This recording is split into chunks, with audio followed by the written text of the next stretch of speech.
Salut à tous, aujourd'hui on se retrouve avec Nico, que vous allez voir régulièrement sur la chaîne, qui va nous présenter sa voiture dans un premier temps dans cette vidéo, et vous allez avoir dans quelques jours une seconde vidéo, on va faire des modifs sur la voiture. Il y a des modifs qui arrivent là. Là t'es arrivé avec quelques pièces qui sont arrivées, donc on vous présente la voiture tout de suite, on commence tout de suite. Alors voilà la bête, donc EK4 de 96, parce qu'elle a un an de moins que nous. Ouais, c'est ça. Elle a un an de moins que nous. Là, malheureusement, il y a eu un différend avec un renard. Ah, y a donc, pas longtemps, c'est très récent ça. ouais, ça t'est arrivé quand C'était il y a quoi la semaine dernière. Ouais, courant de la semaine dernière. Ouais. Courant de Voilà. la semaine dernière. Donc là, il y a une face avant, phase 2 qui arrive. Alors, cette voiture. Donc Honda EK4 phase 1 de 96, équipé du B16 A2, Ouais, c'est ça. le 1,6 L VTEC. Alors 160 poneys, 160 chevaux atmosphérique. C'est un DOHC, donc double arbre à cam en tête. Après le VTEC on expliquera dans une autre vidéo, hein, on va pas... voilà. Mais voilà, c'est un VTEC. Donc cette voiture, Nico, il l'a depuis 4-5 ans. Ouais, précisément. Moi et les dates, j'ai un peu de mal. Ouais. Ça fait à peu près ça. Mais ouais, ça fait 4-5 ans que tu l'as. 4 ans, ouais. Moi, c'est une voiture, on se connaît depuis longtemps, mais on s'est retrouvé au moment où il venait de l'acheter. Tu l'as acheté, c'était une saucisse, hein. Alors, c'était pas complètement une merguez. Il y avait des frais à faire dessus, le prix était justifié, mais il y avait les bases qui étaient là. Moi, je voulais des bases, c'était moteur sain, boîte de vitesse saine. Et là-dessus, le gros problème, c'est la corrosion. Ah ouais, bah les ailes ça, arrière c'est- pourrissent, ouais, les montants de pare-brise ils c'est plus à pourrissent. redire, hein, sur les Civic, Tout pourri. il y a beaucoup Tout de pourri. voitures de ces années-là qui ont des problèmes de corrosion. Et les ailes, le châssis est super sain. J'avais une juste pour avant, ça que tu l'as pris, hein. mon EJ9 phase 2 que j'avais avant, Ouais. ma 90 chevaux, elle était nickel, elle avait moins de kilomètres, mais par contre les ailes commençaient à être attaquées. C'est pour ça que tu as toujours Et cherché quand tu as acheté des Civic à avoir des... Ouais, parce que ça, après, Ouais. bon, je suis pas carrossier non plus. Voilà.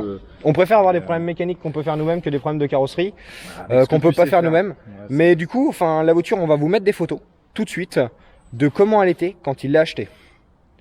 La voiture, t'as refait tout le train avant. T'as refait tout le train arrière. Je l'ai essayé, j'ai fait bon, il y a tout à refaire. Tout ce qui est cylindre bloc, tous les trains, voilà, il y avait tout à refaire. Le moteur, bon, tout ça, j'ai senti que tout allait bien. Pas de fumée, j'ai demandé à un ami qui regarde. Pas de fumée, pas de conso, pas de bulles dans le circuit. Ouais, tout Circuit ça, motorisation, tout ce qui est motorisation, c'était sain. Par contre, Carrosserie, la voiture, voilà, c'était sain, mais j'ai tous les trains essayé, roulants il y avait étaient- du jeu de partout. Le volant, il faisait ça, la voiture, elle répondait pas. Donc la voiture, je l'ai posée sur cale et j'ai tout refait. Tous les cylindres blocs, Donc toutes voilà. les rotules. Tout le train avant, tout le train arrière de la voiture a été refait. Ensuite, comme vous allez le voir sur les photos, elle n'était pas noire de base, elle était un vert dégueulasse. Et pendant le confinement, du coup, on a repeint entièrement la voiture, chez moi, nous deux. Ouais. Voilà, donc il y avait eu déjà train avant, train arrière refait. Tu avais déjà refait ta boîte, parce que tu avais le roulement d'entrée de boîte qui avait sauté. Ouais, Donc tu avais refait ta boîte, ton moteur, tu l'as refait. Moteur, ouais, que j'avais refait, ouais. Parce que tu avais pété une soupape. La soupape qui avait pris son il l'avait indépendance, tenu à 2,20 pendant un peu longtemps avec un peu d'éthanol dans le réservoir. On sait pas si ça vient de ça, mais en tout cas il y a une soupape qui a pris son indépendance, donc le moteur a été refait. Et après, en dernier, là on a fait la carrosserie. La carrosserie qu'on a fait en 2019. Ouais, Pendant le premier confinement, les 2 mois du premier confinement. Voilà, on vous laisse sur les photos et on vous reprend juste après.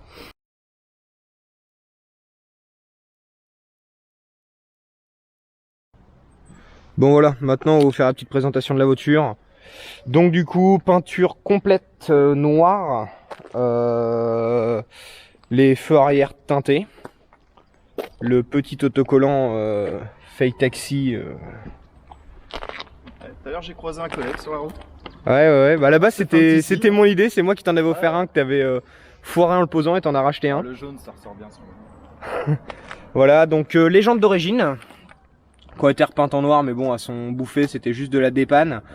T'as des jantes. Ouais. T'as d'autres jantes Des Rota Slipstream. qui vont être montées quand? Alors là, donc je vais voir, c'est Flash Car Tour. qui m'a fait une petite réparation sur une jante que j'avais pas vue au niveau d'un écrou d'anthrax. Il y a le gars qui a démonté les jantes, il avait tout bouffé. Il a défoncé, il devait y avoir un écrou anti-vol, il a percé, il a saccagé. Puis moi j'ai pas pensé à regarder dans le trou. Quand tu les as achetés, ouais. Du coup bref, bon, du coup voilà. Et les jantes, il y avait la peinture à refaire et tout quand même. Donc là il est en train de se monter apparemment d'après ce qu'il m'a dit un four. Pour faire des peintures époxy, ouais. Voilà, donc on attend que le four. Là, j'attends, là normalement il m'a dit, je crois, au mois de novembre, il va l'avoir. Donc je vais les refaire et puis des jantes toutes neuves. Voilà, donc là il y a eu un petit covering carbone pour faire plus propre. Alors c'est une caisse, c'est son daily, mais elle va très certainement finir plus régulièrement sur piste qu'en daily. Ouais, disons que je fais tout avec, mais là c'est bien parti pour. Ouais, c'est bien parti pour... On n'en a pas encore trop parlé, mais bon, on a vu tous les deux dans quel sens ça partait. Hein. J'ai fait une session circuit avec, mais le problème c'est que bon, ça manque encore un peu de chevaux et ouais, il mais... y a quand même du potentiel. Voilà, ah oui, il y a du potentiel, il y a du potentiel. Tous les chevaux, quoi, donc là, dans ces années-là, donc 96, on avait les portes en cuir comme ça.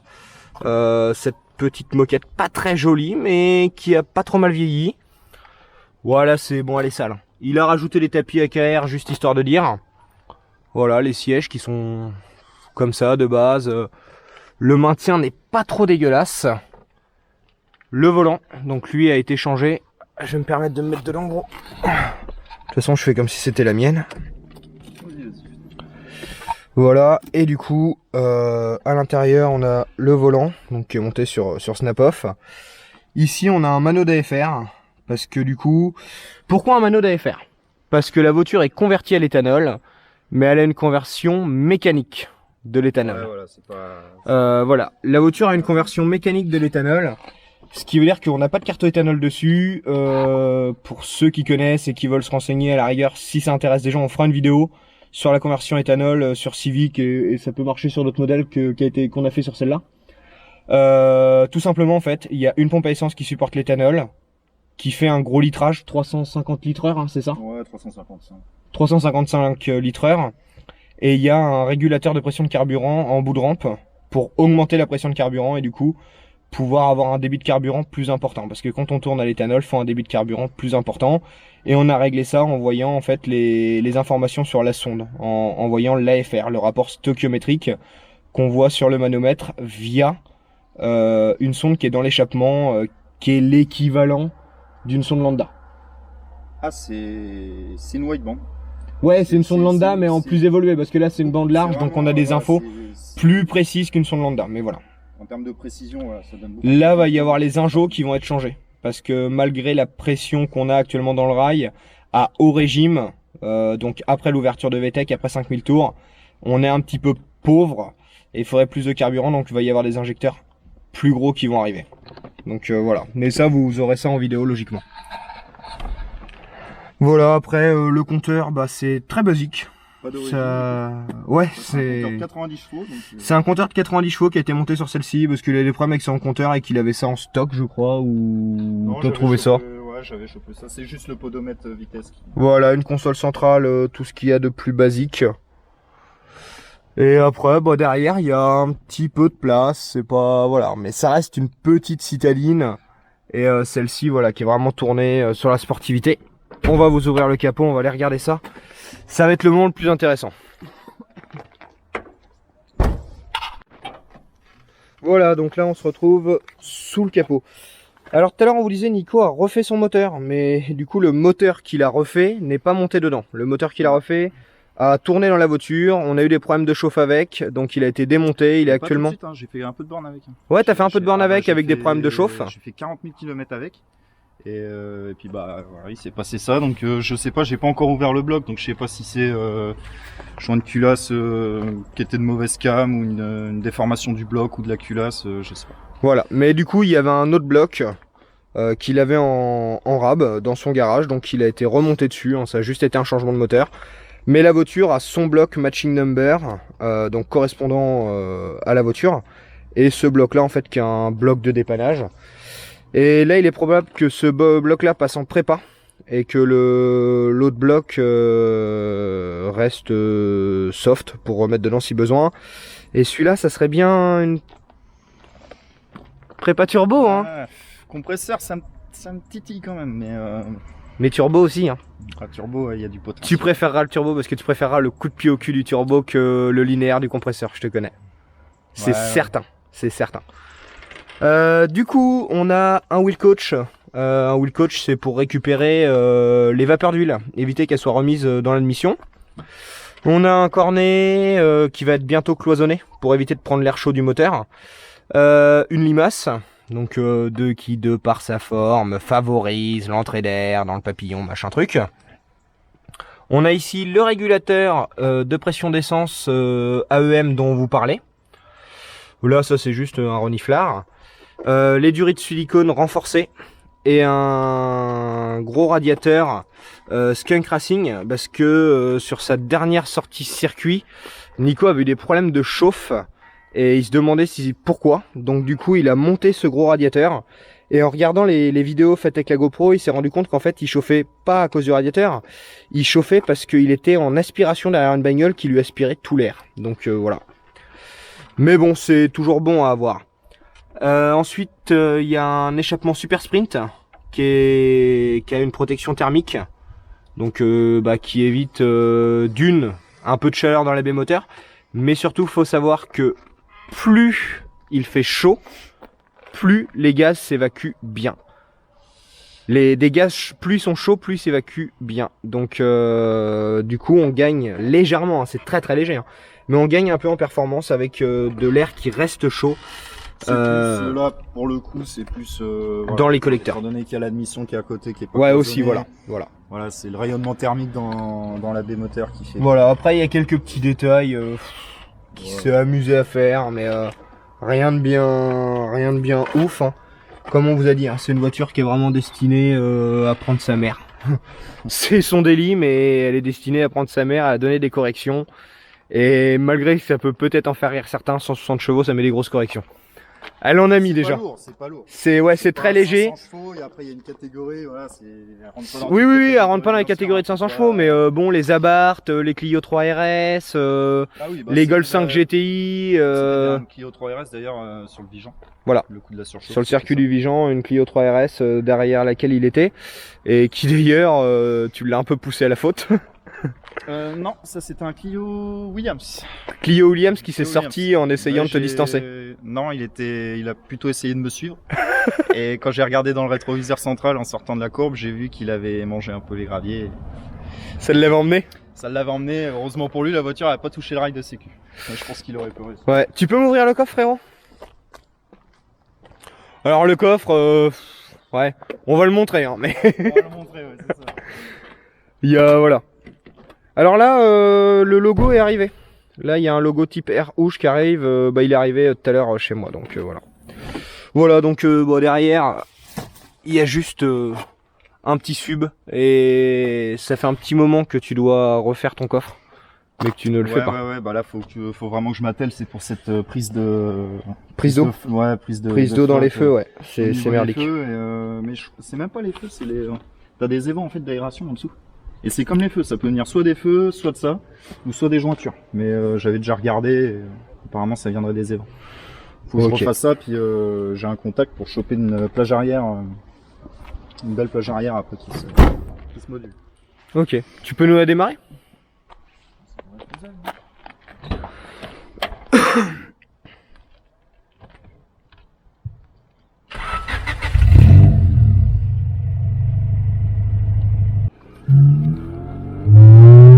Donc là on se retrouve dans la voiture.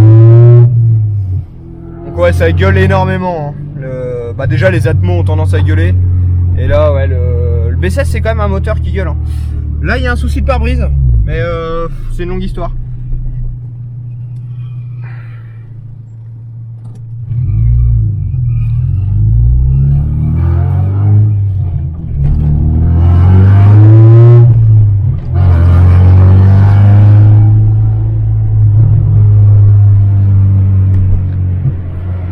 Ouais, voilà, c'est une caisse qui nous tient à cœur. Donc c'est pas des voitures qui valent cher, c'est pas des voitures qui ont des puissances de ouf.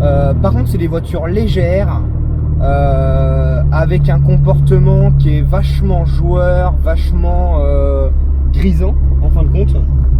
Et voilà, de petites sportives un peu comparables, on va dire. Niveau châssis, si on doit comparer, on va comparer Saxo VTS au Clio 2, Clio 2 RS, 106 16, Saxo VTS, voilà. Les C2 VTS, tout ça.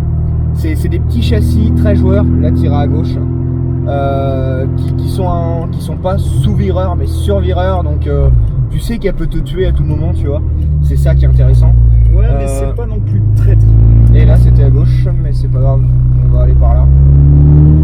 C'est pas non plus traître, ouais voilà, ça reste aussi quand même assez raisonnable sur la sécurité. Et par contre c'est des petits moteurs rageurs, ça prend 7500, 8000 tours. Ah non, 8500 tours, voilà.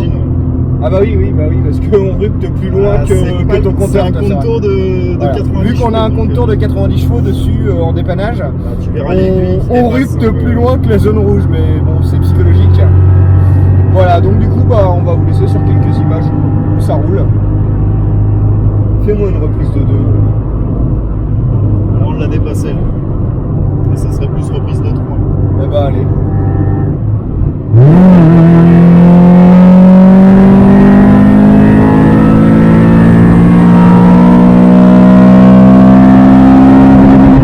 Stop à gauche.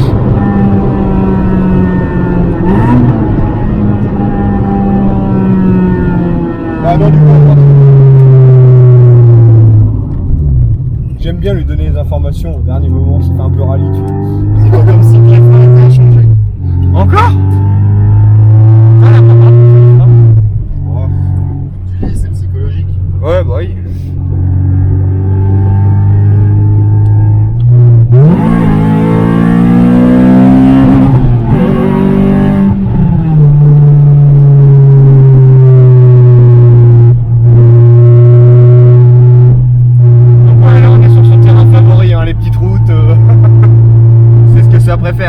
Voilà, c'est des voitures par contre sur l'autoroute, ça va pas être formidable, mais par contre sur les petites routes comme ça, je fais quand même attention parce que le dernier coup il y avait un poney à la sortie d'un virage.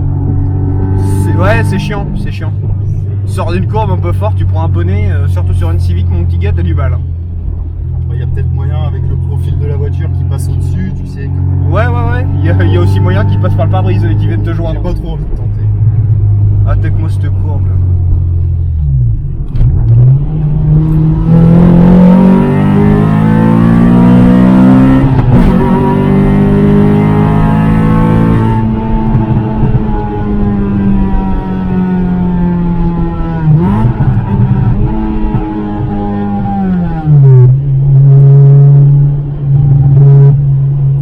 L'insonorisation par contre c'est pas énorme. Ouais, c'est vraiment la philosophie des Civics, hein. C'est la légèreté, hein. Et là tu prends tout droit. Tu devrais connaître cette route, une fois que j'avais planté une voiture dans un champ, tu l'as fait à pied de nuit chez moi. Ah oui, c'est vrai. Mais bon là il fait encore un peu jour, c'est pour ça que je reconnais. Ouais, de nuit tu la reconnais. Ouais, pour la petite anecdote. La petite anecdote, c'est qu'en fait, on était parti avec une vieille voiture à moi pour faire le con. Et en fait, je l'avais plantée. On avait récupéré 2 heures avant. Voilà, et la voiture, je l'avais achetée 2 heures avant. Que j'avais conduit 10 minutes. Il l'a conduit 10 minutes, moi je l'ai conduit 1 heure. Et voilà, je l'ai plantée. Et du coup, bah, il faisait moins 4 degrés, je crois. On était en plein milieu de l'hiver, à gauche. Et il a fallu faire les 6 km d'ici à chez moi pour aller chercher mon camion pour tirer le véhicule. Sauf que moi j'avais la flemme de faire les 6 bornes. Donc je me suis mis dans un petit coin de forêt à l'abri du vent et je me suis allumé un feu avec un pote et on les a attendus. Et eux ils ont fait les 6 bornes à pied, dans le froid. Ouais, c'est réchauffé d'une manière différente quoi. Ouais, bah moi j'étais mis en bord du feu fort. Ah oui, bah tu m'étonnes. Ouais, mais après j'ai quand même dû m'aider à sortir la voiture, je me suis démerdé. Ah bah attends, on peut pas tout avoir. Ah c'est vrai, c'est pas faux. Et là, tu tourneras à gauche. Oui, on a failli se faire attaquer par un sanglier. Ouais, en plus, ouais, il y a un sanglier qui les a chargés et tout. À gauche. Ouais. C'était un délire sans nom cette nuit-là.